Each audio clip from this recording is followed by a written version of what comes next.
Chapter 1 Nello and Patronge. A long time ago, a little boy lived in Flanders. His name was Nello, and he lived with his grandfather. When Nello was a baby, his parents died. So his grandfather took care of him. Every morning, grandfather woke up very early and collected milk from the neighbors' cows.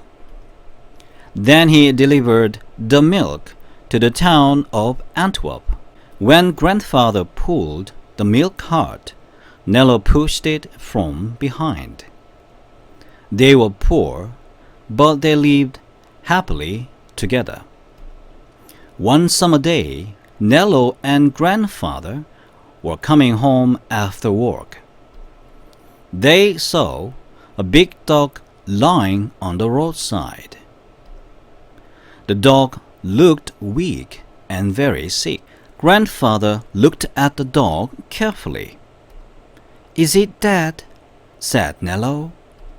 "No, but I'm afraid he's dying," said grandfather.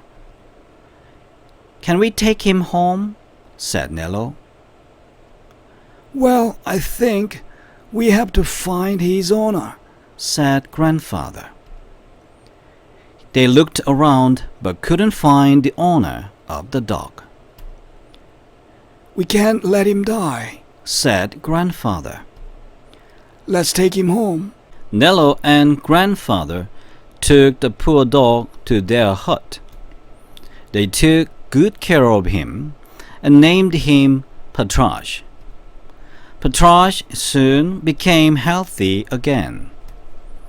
When he finally stood up, Nello cried for joy. "Grandpa, come and see Patronge." "Oh, he's well now," grandfather said with a smile. Patronge barked and barked cheerfully. He seemed to say, "Thanks so much." Next morning, Nello and grandfather were preparing the milk delivery. Patronge walked to the cart, and he stood between its handles. It looked like he wanted to pull the cart. "Grandpa, he wants to help you," said Nello. "It is really heavy," said grandfather. He gently pushed Patronge aside. Then Patronge tried to draw the cart with his teeth. At last, grandfather let Patronge help him. Nello and grandfather delivered the milk more easily with Patronge. Patronge pulled the cart every morning. In the afternoon, he slept in the sun or played with Nello. Patronge was very happy in his new home. As time went by, grandfather became very weak. He could no longer go out to work. So, Nello did the milk delivery with Patronge. He was just a little boy, but he did it very well and proudly. Grandfather greeted them warmly when they came home. Chapter 2 Passion for Art. In Antwerp, Nello sometimes went into the cathedral. But when he came out, he always looked very sad. "I wish I could see the pictures," he said. "They are covered in curtains. I must pay to see them, but I have no money." He gently hugged Patronge and said, "If I could see them, I would die happy." The pictures were the elevation of the cross and the descent of the cross. They were painted by the great artist Rubens. Nello deeply admired him. "I want to be a famous painter like him," whispered Nello. Patrasche licked Nello's hand softly. Nello knew his grandfather wouldn't understand his dream, so he talked about it only to Patrasche and Alois. Alois was a pretty girl. She lived at the mill house. She often played with Nello and Patrasche. One day, Alois asked Nello to draw her portrait.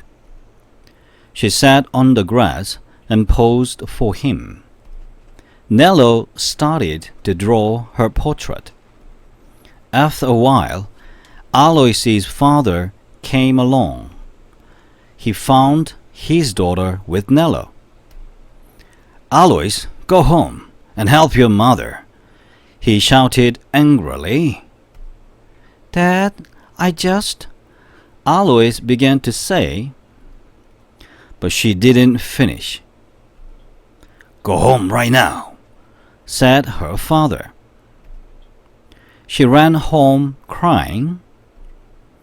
Alois's father took the portrait from Nello's hand. He looked at it and was very surprised. It looked just like his daughter. "Why are you wasting your time doing this?" he asked. I like drawing. I draw everything," said Nello. Alois's father took a silver coin out of his pocket. "Drawing is a waste of time," he said. "But her mother will like this picture. Take this money and give it to me." "I don't want money, Mr. Codez," said Nello. "You can have the picture." Then he called Patrasche and walked away. "If I had that money, I could see the paintings in the cathedral," said Nello to Patrasche. "But I couldn't sell her picture." Mr. Codez didn't like Nello. "Don't let Alois play with Nello," he said to his wife. "But he is a kind and diligent boy," said his wife. "The boy is poor," said Mr. Codez. "And he wants to be an artist. An artist is worse than a beggar. Keep them apart, or I will send her to live with the nuns." Alois and Nello couldn't play together anymore. A few days later, Alois came to see Nello. "Nello, my dad is so unfair," said Alois. "You did nothing wrong." "Alois, don't be angry with your father," said Nello. "He is a good man and loves you very much. Someday I will be a great artist, and then your father will like me." With a sad smile, Nello sent Alois away. Nello was secretly preparing for his future. After work, Nello went to a shed behind the hut. He drew a portrait of a woodman there. No one taught him how to draw, but he had a talent for art. He had no colors, so he drew with charcoals only. But his drawing was beautiful, even in black and white. Nello wanted to enter his drawing in a contest in Antwerp. The contest was open to everybody under the age of 18, and the prize was 200 francs. "Patrasche, I really want to win," said Nello. "If I get the prize, I can study art." Patrasche wagged his tail cheerfully. At last, Nello finished his drawing. He put it carefully on the milk cart, and Nello went with Patrasche into town. He left his drawing at City Hall. I did my best, he thought. But Nello felt a great fear on the way back. Perhaps my drawing isn't good at all, he thought. As he went by the cathedral, he saw a statue of Rubens. The great artist seemed to be smiling at him and saying, "Have courage, my little friend." Nello came home feeling comforted. Chapter 3. Fire at the Mill. Snow fell for many days. It was hard for Patrasche to pull the cart over the snow. "Rest at home, Patrasche," said Nello. "I can pull the cart." But every day Patrasche pulled the cart into town. Patrasche knew only he could help Nello. One afternoon, Nello and Patrasche found a pretty doll on the road. Nello tried to find its owner, but he couldn't. Then he thought, Alois will like it. It was dark when they arrived at the mill house. Nello climbed up to Alois's window and tapped softly. "Alois, it's me," whispered Nello. Alois opened the window and looked out.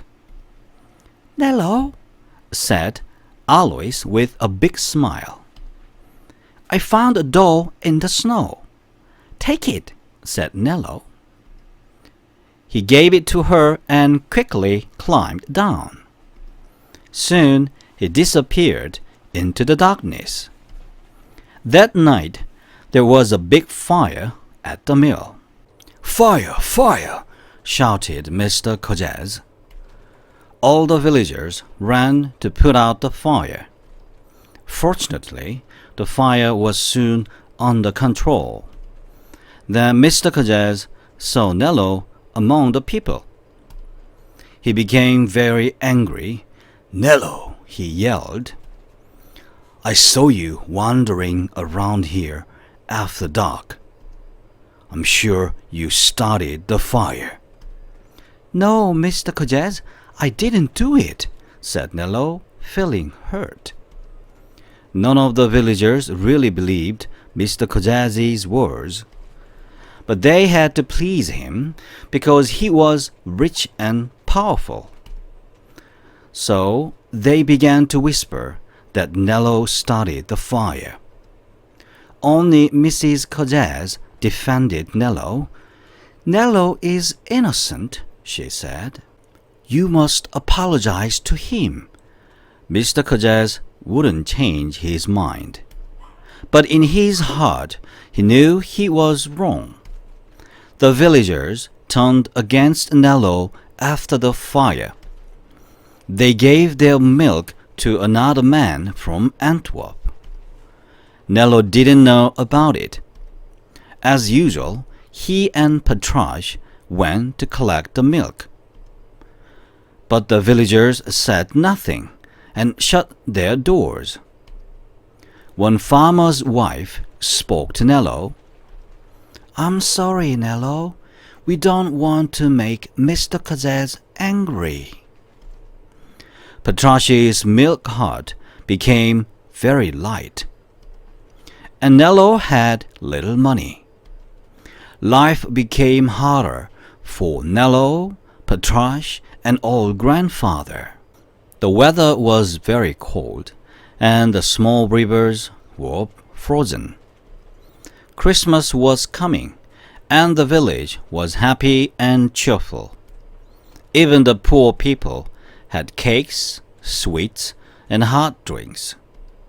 But in the little hut there was no warm food. A few days before Christmas, grandfather died in his sleep.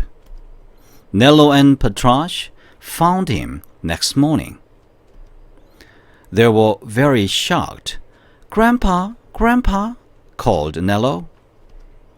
But grandfather didn't answer. Nello and Patrasche were filled with great sadness. They cried and cried. Now they were left all alone in the world. None of the villagers came to grandfather's funeral. Patrasche touched Nello's hand softly with his nose. He knew Nello's heart was empty. When they arrived home, the owner of the hut was waiting for them. "Nello, you owe a month's rent," said the owner. "Pay the rent right now or leave the hut." "I have no money for the rent," said Nello. "Please give me some time to get the money." "No, if you don't pay, you can't stay," said the owner. Nello begged again, but the owner told Nello to leave the next morning. All night, Nello and Patrasche sat close together.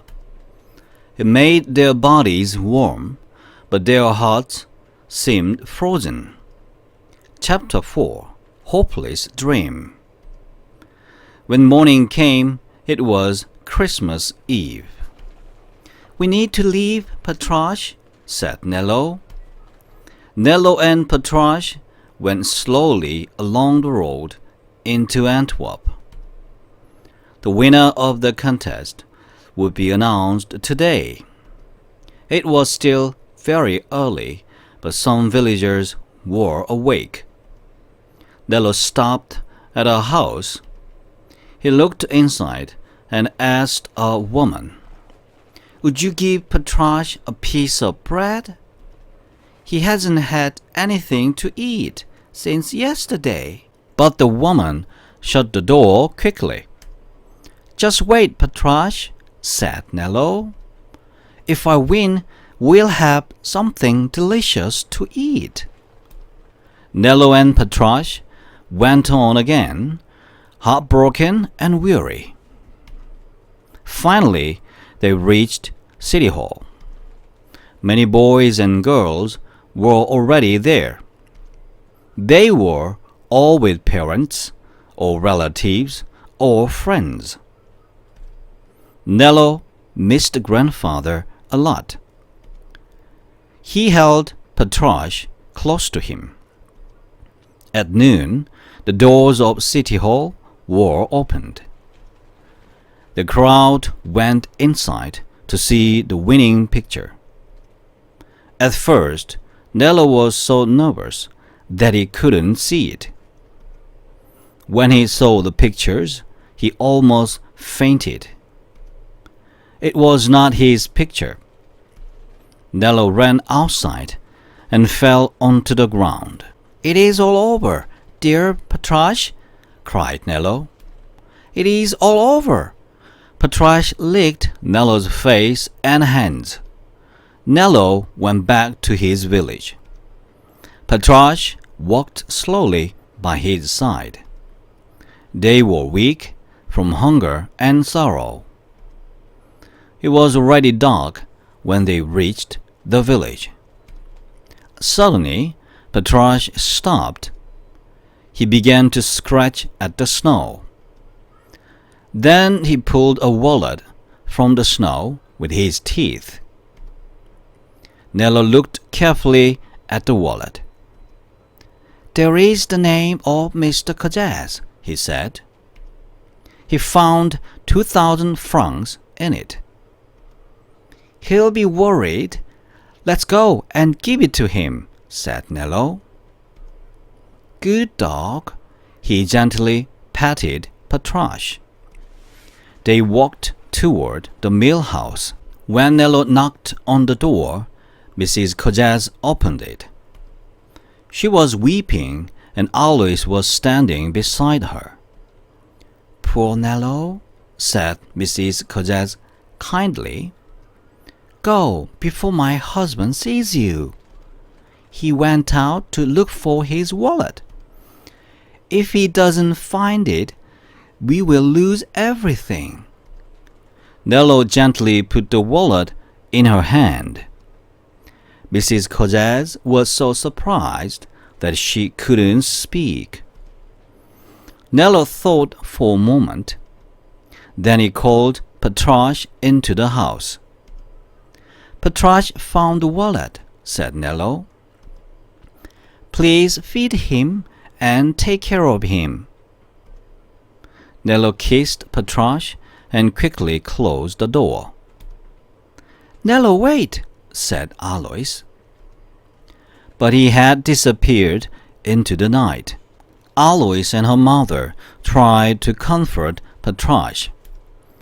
They brought him sweet cakes and juicy meats.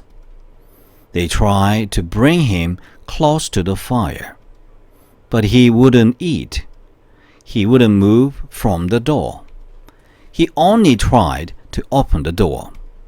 After a while, Mr. Cozaz came home. The money is lost forever, he said in a trembling voice. I have looked everywhere. It is gone. His wife gave him the wallet. Nello gave it to me, she said. He said Patrache found it in the snow. He is such an honest boy.